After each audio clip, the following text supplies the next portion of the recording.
26 भाई और बहनों, मातृशक्ति को नमन। स्टूडियो में आपका हार्दिक स्वागत, अभिनंदन है, सत्कार है। सनातन सत्य, जैसी दृष्टि वैसी सृष्टि, दृष्टि विज्ञान के अंतर्गत हम आपको रियल ट्रुथ, अल्टीमेट ट्रुथ, सार्वभौम सत्य, सनातन सत्य के बारे में बताते हैं। क्यों बताते हैं? आपका जीवन अच्छा बने, आपका जीवन सब तरह की तकलीफों से, दुखों से दूर हो और आपको स्नेह शाश्वत सुख की प्राप्ति हो।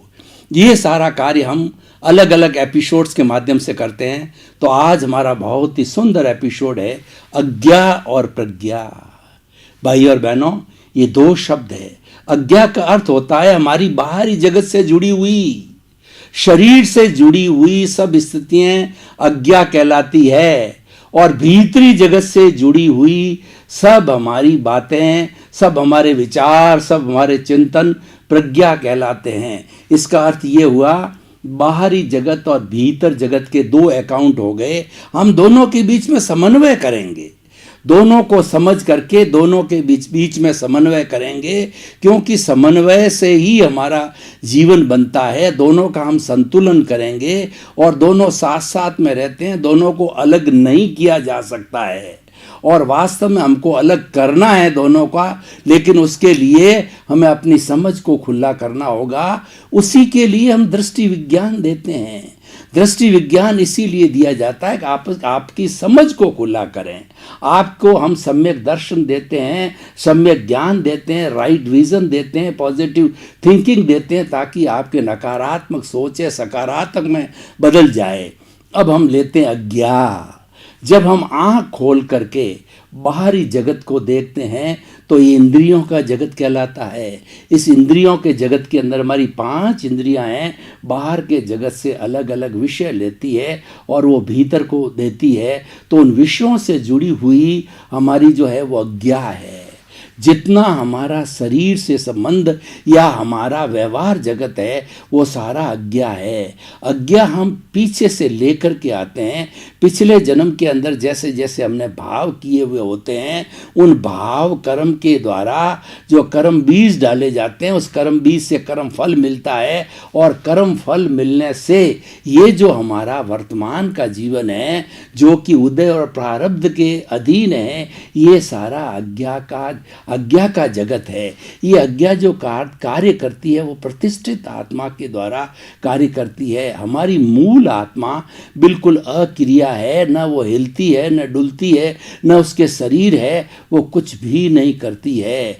और जब ज्ञान जागृत हो जाता है, यानी आत्मा जागृत हो जाती है, व्यक्ति को ज्ञान मिल जाता है, तो उस वक्त के अंदर हमारी आत्मा से भाव सत्ता प्रज्ञा के रूप में अलग होकर के हमारे इस जीवन को मॉनिटर करती है और हमारे जीवन को अच्छा बनाती है, हमारे जीवन को सब कष्टों से, सब दुखों से दूर करती है।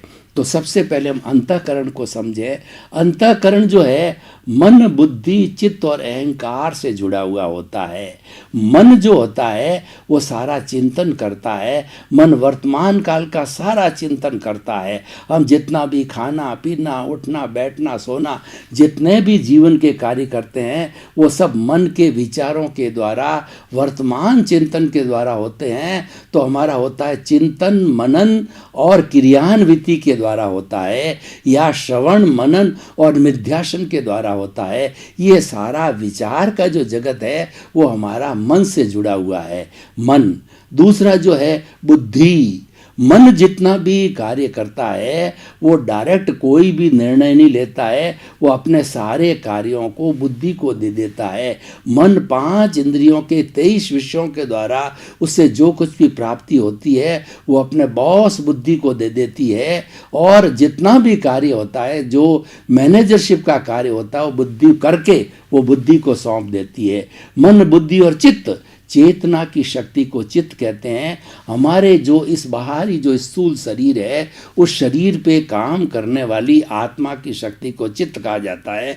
आत्मा अनंत चित्तों वाला है, वह एक एक कोशिका को चेतना देता है, इसीलिए अनंत चित्तों वाला कहा जाता है। आत्मा एक पावर हाउस है जहाँ से पूरी चेतना जो है एक एक कोशिका को आत्मा के माध्यम से मिलती है। और हमारा जो आत्मा ये शरीर व्यापी है, शरीर के बाहर जो है 0.001% मिलीमीटर पर भी आत्मा उपलब्ध नहीं है, इसलिए अनुभूति होती है वो शरीर में अनुभूति होती है। शरीर के बाहर कुछ भी किया जाए तो हमारे को ना तो कोई अनुभूति होती है, ना दुख होता है, ना फीलिंग होता है। तो भाई और बहनों, मन, बुद्धि, चित्त और अहंकार, इन सब का मालिक होता है अहंकार। ये अहंकार की वजह से शरीर मिला है और अहंकार ही सबका मॉनिटर है।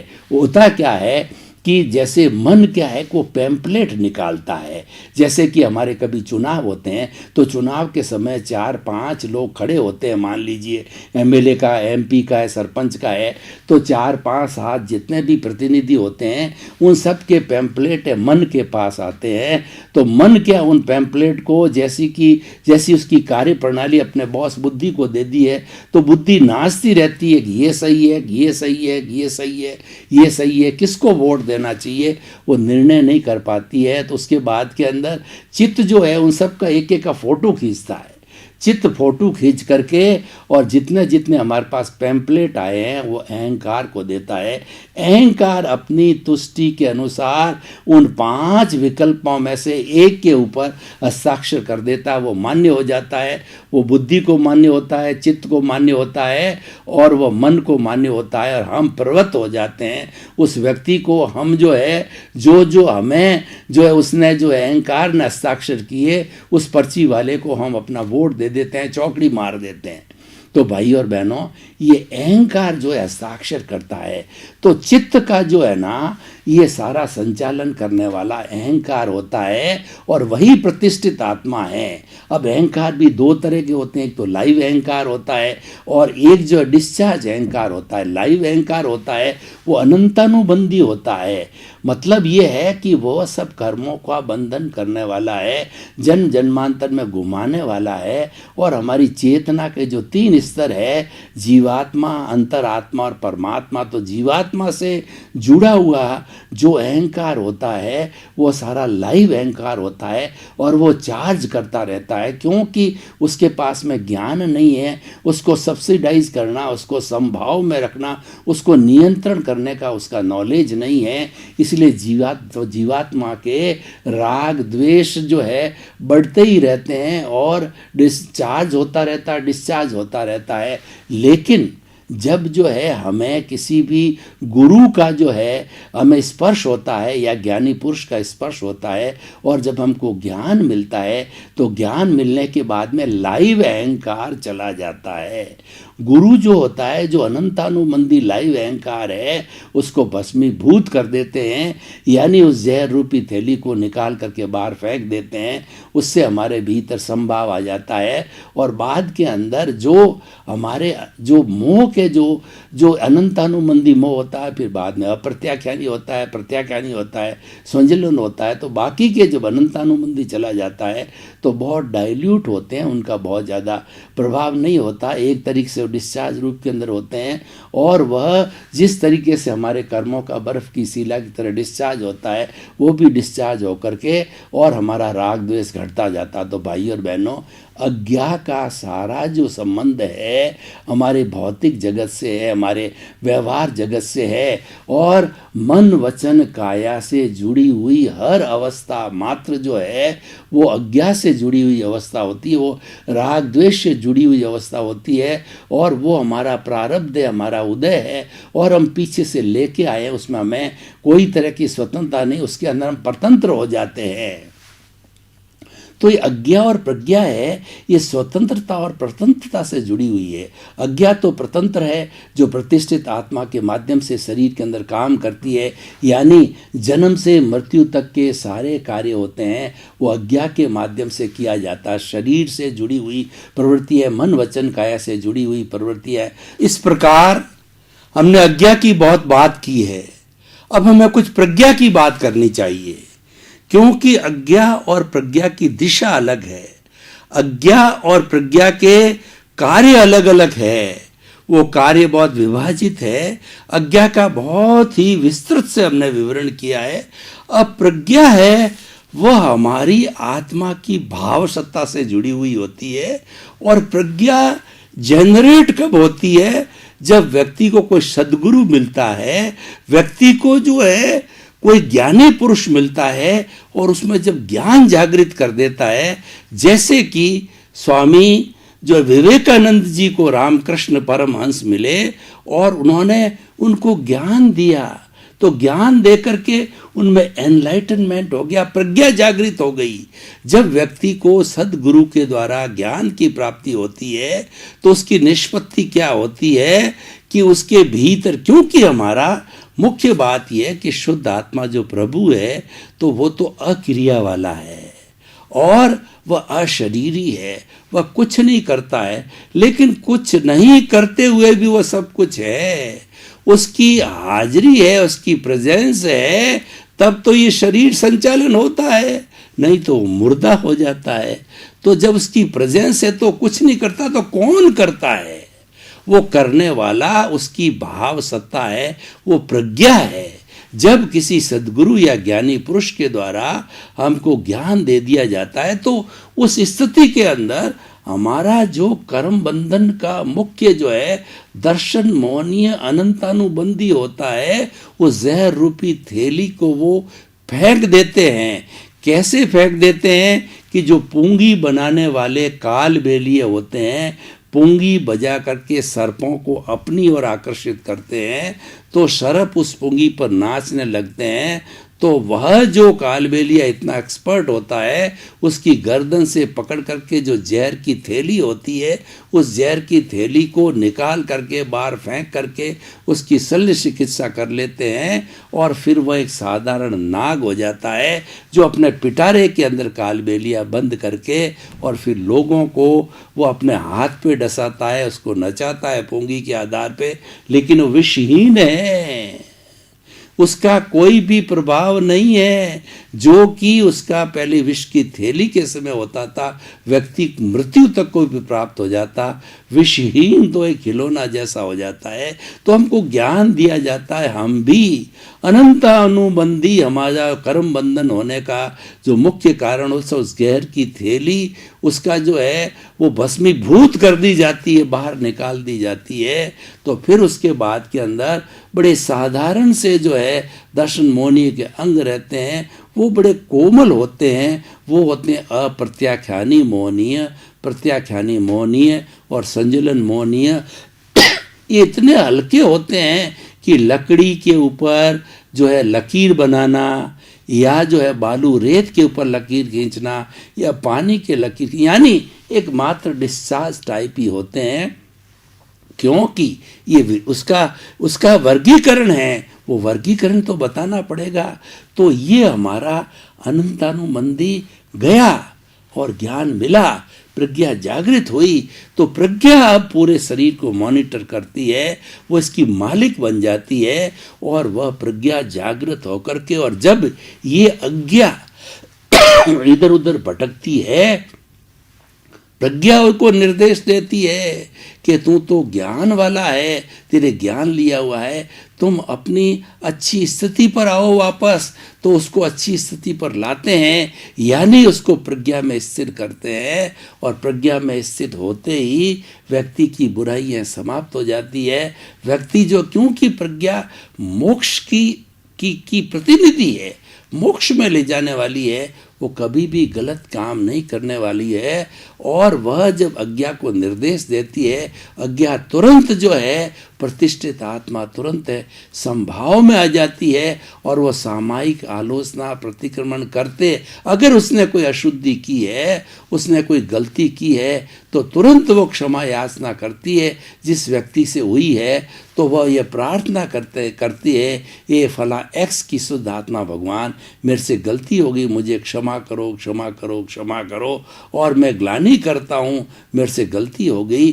तो अव्ययबाद आत्माएं दोनों सामने की, और ये अव्ययबाद आत्माएं एक दूसरे को क्षमा करके दोनों ही शुद्ध हो जाती है, क्योंकि वो अव्ययबाद है, वो शुद्ध रहना चाहती है, शुद्ध ही है। तो इस तरीके से ये सारा प्रज्ञा का रोल चालू हो जाता है। और प्रज्ञा जो है, वैसे प्रज्ञा की हम परिभाषा देवे तो प्रज्ञा का संसार है वो भीतरी जगत का, हमारा जो अवचेतन मन का संसार है, सबकॉन्शियस माइंड का संसार है, या हमारा जो लूमिनियस बॉडी का संसार है, वो सारा प्रज्ञा का जगत है। प्रज्ञा जागृत होने पर उसमें जो भी जाता है उसको वाइब्रेशंस दिखाई देती है, क्योंकि वो शब्दातीत हो जाते हैं, वो इंद्रियातीत हो जाते हैं।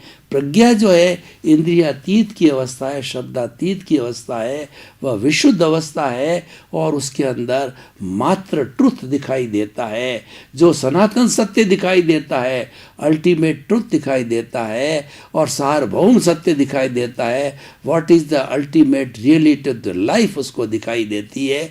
और जब वो प्राप्त हो जाती है, उसके पास कुछ प्राप्त करना शेष रहता ही नहीं है। और ये प्रज्ञा ज्यों ज्यों हमको नियंत्रण करती रहती है और जागृत हो जाती है, तो हमें ज्ञानी पुरुष के द्वारा, सद्गुरु के द्वारा जो हमको 3 तरह की जो गिफ्ट दी जाती है, पहले प्रीति थी, दूसरा जागृति, और तीसरा अनुभव, तो हमको 100% प्रीति करा दी जाती है। तो 24 आवर्स जीवन भर एक ही चिंतन करना है कि मैं तो शुद्ध आत्मा हूँ। रात को 12 बजे भी तुम्हारे को उठाया जाए, तुम बोलोगे कि व्यवहार दृष्टि से मैं सोहन राज हूँ, और रियल दृष्टि से मैं शुद्ध आत्मा हूँ, जो सब में एक सी होती है, वो शुद्ध आत्मा हूँ। ये अपना परिचय देता है, और वह उसकी भजना में लग जाता है। यानी प्रज्ञा हमारे को सीधा हमारे प्रभु से जो है परिचय करा देती है, और वो एक मीडिएटर के रूप में रहती है, हमको भूलने भी नहीं देती है प्रभु को, हमें जागृत हो जाती है। हमारी पुरानी माताएं, बहनें और जो पुराने लोग जो थे, जो किसी स्कूल में नहीं पढ़े थे, आज तो कॉलेजेस या यूनिवर्सिटियाँ हैं, और हमारा डॉक्टरेट, पोस्ट डॉक्टरेट, इतना ज्ञान बढ़ गया है। तो वो ज्ञान है व्यक्ति को विद्वान बनाता है, प्रज्ञा चक्षु नहीं बनाता, उसको स्थित प्रज्ञा नहीं बनाता। और पूर्व के जन्म के अंदर जिनकी प्रज्ञा जागृत जो अनुभव से होती थी, तो वो जागृति होने पर वो अपने आप सूझबूझ के डिसीजन लेते थे, वो किसी का बुरा नहीं सोचते थे, और वो हमेशा अच्छाई के साथ जुड़े रहते थे। ये प्रज्ञा की बात है। और प्रज्ञा जो है वो हमें जागृति में रखती है, और ज्यों ज्यों हमारी जागृति बढ़ती जाएगी, तो जागृति बढ़ते बढ़ते बढ़ते हम चरम सीमा के ऊपर पहुंच जाएंगे। तो ज्ञानी पुरुष के द्वारा, हमारे सद्गुरु के द्वारा दिया गया हमको जो अनुभव का खजाना है, अनुभव की गिफ्ट है, वो 2% उन्होंने देता है। तो धीरे धीरे बढ़ती बढ़ती जो है ये भी 100% तक पहुंच जाती है, और 100% तक जागृति के साथ साथ में अनुभव जाता है, और 360 डिग्री तक हम पहुंच जाते हैं। तो हमें उस जन्म में केवल दर्शन होता है, और अगले जन्म में जाकर के केवल ज्ञान होता है, और वो जीव स्वयं परमात्मा बन जाता है। इस जो है शरीर के अंदर जो है वो परमात्मा बन करके पूजनीय, वंदनीय और स्तुत्य हो जाती है। यानी उसको केवल ज्ञान की प्राप्ति हो जाती है। केवल ज्ञान एक भुवन भास्कर है, एक ऐसा सूर्य का उदय होता है, प्रकाश ही प्रकाश होता है। तो ऐसे केवल ज्ञानी को भूत की, भविष्य की, वर्तमान की कोई भी अवस्था जो है उससे छुपी नहीं रहती, सब अवस्था का ज्ञान होता है। ये करने वाला स्वयं ये इस शरीर के माध्यम से ये जीव ही करता है, लेकिन कराने वाली प्रज्ञा जागृत होनी चाहिए। इसीलिए हमारा जो आज का विषय जो है ये अज्ञा प्रज्ञा है, ये दोनों एक व्यवहार जगत है, एक निश्चय जगत है। प्रज्ञा निश्चय जगत का विषय है, अज्ञा व्यवहार जगत का निश्चय है। दोनों काम प्रतिष्ठित आत्मा के माध्यम से, क्योंकि मूल आत्मा तो कुछ करती नहीं है, प्रतिष्ठा करने वाली प्रतिष्ठित आत्मा होती है। तो कभी वो अज्ञा वाली प्रतिष्ठित बन जाती है, कभी प्रज्ञा वाली बन जाती है, और कभी वो चार्ज प्रतिष्ठित आत्मा हो जाती है, कभी डिस्चार्ज परिवर्तित, जैसा जैसा उसको उपयोग लिया जाता है उस रूप में बदल जाती है। और जो डिस्चार्ज वाली होती है वो प्योरली मैकेनिकल हो जाती है, और जो चार्ज वाली होती है वो भाव रूप में आ जाती है और प्रज्ञा तो इन सब से ऊपर है। तो भाई और बहनों, ये अज्ञा और प्रज्ञा का इतना सुंदर विवेचन है कि हम अज्ञा और प्रज्ञा में संतुलन मिलाने की बात करते हैं। हम ये नहीं कहते हैं अज्ञा बुरी है, उसको आप छोड़ दो, उसको छोड़ नहीं सकते, क्योंकि व्यवहार जगत हमारा कमिटेड है। ये तो हम पीछे से लेकर के आए हैं, ये हमारी ध्वनि पिछले जीवन में हमने कर दी थी, इस जीवन में उसकी प्रतिध्वनि मिलती है, तो उस प्रतिध्वनि तो हमारी है। किसका किया हुआ है? हमारा किया हुआ है। और एक बार व्यक्ति कोई भी बीज बो देता है तो उसके बाद में वह जो है वो क्या परतंत्र हो जाता है। What seed you have enjoyed, now you are supposed to get the consequences of that seed। तो इसीलिए कमिटेड चीज़ को तो हमें भुगतना ही पड़ेगा, उसके भुगते बिना कोई भी हमारा छुटकारा नहीं है। यानी व्यवहार जगत बिना हमारा जो है निश्चय जगत की शुद्धि नहीं है।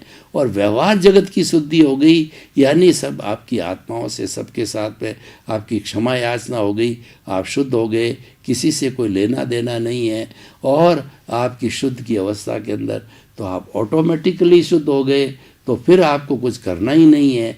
फिर तो जो है दोनों अलग अलग हो जाए, यानी जो कर्म शरीर था वो जो है डिस्चार्ज की अवस्था में पिघल पिघल करके पूरा पानी बन गया, तो पूरा ज़ीरो हो गया। तो ज़ीरो होने के बाद में हमारी शुद्ध आत्मा मुक्ति की दशा में चली जाती है, क्योंकि अज्ञा समाप्त हो गई। और उस अवस्था में प्रज्ञा भी समाप्त हो जाती है, जब जो है ये हमारी आत्मा जो सिद्ध शिला में विराजमान होती है, तो न अज्ञा रहती है न प्रज्ञा रहती है, मूल आत्मा होती है। वो केवल जानने वाला है, केवल देखने वाला है, वो अनंत ज्ञान वाला है, वो अनंत दर्शन वाला है, वो अनंत शक्ति वाला है और अनंत सुख का धाम है। तो भाई और बहनों, ये बहुत सुंदर विषय है। इस विषय के अंदर समन्वय की बात कही गई है, एकांत की बात नहीं कही है। जब एकांत दृष्टिकोण होता है वहाँ पर कोई सॉल्यूशन नहीं आता है, तो समाधान प्राप्त करने के लिए व्यक्ति को अनेकांत दृष्टि पर आना चाहिए। अनेकांत दृष्टि ये कहनी चाहती है कि कोई भी व्यक्ति किसी न किसी तथ्य से जो बात करता है वह भी रिलेटिव रूप से सत्य है, और कोई व्यक्ति ये कहता है नहीं मैं कहता हूँ वह ही सही है, तो वो एब्सोल्यूट हो गया। एब्सोल्यूट निरपेक्ष होने वाला व्यक्ति सत्यवादी होते हुए भी वो झूठा हो जाता है, और रिलेटिव व्यक्ति होता है वह थोड़ा बहुत झूठ बोलने वाला भी सत्यवादी होता है। तो इसीलिए हमें अनेकांतवादी बनना है। अनेकांतवादी बनने के लिए अज्ञा और प्रज्ञा का समन्वय करना है, किसी को झुठलाना नहीं है और किसी के साथ में पक्षपात नहीं करना है। दोनों की ड्यूटी अपनी अपनी अलग ड्यूटी है, तो इनको ड्यूटी को करने दीजिए और ये करते रहते हैं। और जब इसका समन्वय स्थापित हो जाएगा तो हम अपनी मुक्ति की अवस्था में हो जाएंगे, सिद्ध बुद्ध मुक्त बन करके, और हम अपना जीवन का कल्याण कर देंगे। तो भाई और बहनों, ये जो हमारा अज्ञा और प्रज्ञा का विषय बहुत सुंदर है, और इस सुंदर विषय का प्रतिपादन भी हमने बड़े सुंदर ढंग से किया है। भाई और बहनों, आपका बहुत बहुत धन्यवाद। आप हमारा ये सनातन सत्य कार्यक्रम बहुत अच्छी तरह से देख रहे हो, और इसको देखते रहिए। इस सनातन सत्य कार्यक्रम में हमको अच्छे अच्छे टिप्स मिलेंगे, स्वास्थ्य के संबंधी, सोच के संबंधी, और हमें ज्ञान के संबंधी मिलेंगे। तो आप हमारे साथ जुड़े रहिए और इनको बराबर देखते रहिए, क्योंकि हमारा उद्देश्य है कि सुधरे व्यक्ति, समाज व्यक्ति से राष्ट्र स्वयं सुधरेगा। हम आपको सुधारना चाहते हैं, हम आपको अच्छा बनाना चाहते हैं, हम आपको एक सुंदर इंसान बनाना चाहते हैं। तो आपके प्रति मंगल भावना, शुभकामना।